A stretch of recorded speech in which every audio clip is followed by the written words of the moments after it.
I see. Sorcha did not react. She knew that Bananak waited, holding back something to needle her last reserves of calm. Bananak added, "And Iriel had a pet, a little mortal thing he bound and caressed like she was worthy of being in the presence of the Dark Court." Sorcha tisked at Iriel's idiocy.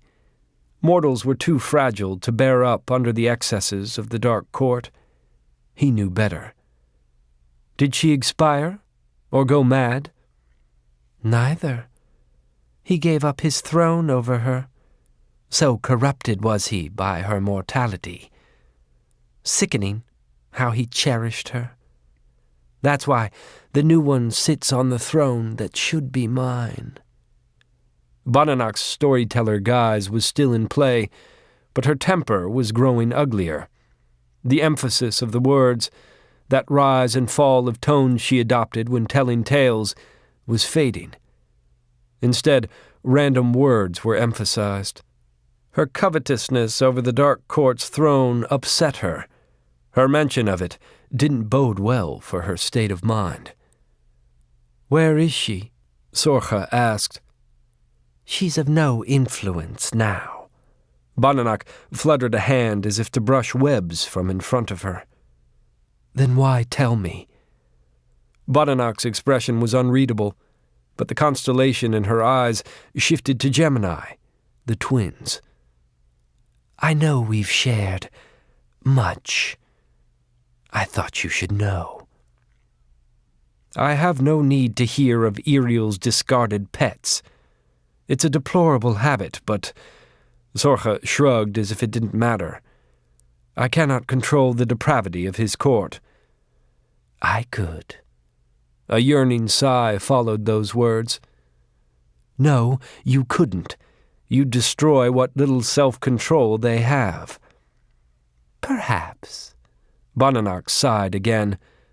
"But the battles we could have. I could come to your step, blood-dressed, and—" "Threatening me isn't the way to enlist my help," Sorcha reminded, although the point was moot. Bananak couldn't help but dream of war any more than Sorcha could resist her inclination toward order. "Never a threat, sister. Just a dream I hold dear."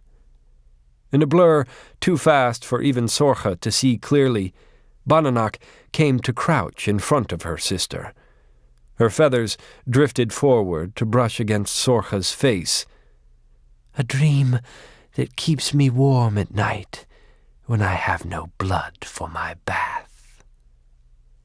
The talons that Bananak had tapped so erratically took on a regular cadence as they dug in and out of Sorcha's arms, prickling the skin with tiny moons.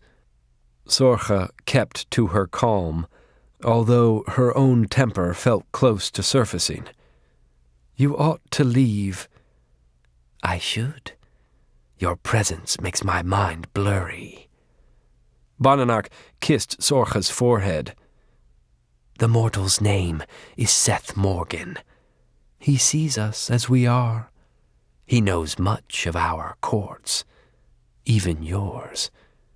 He is strangely moral."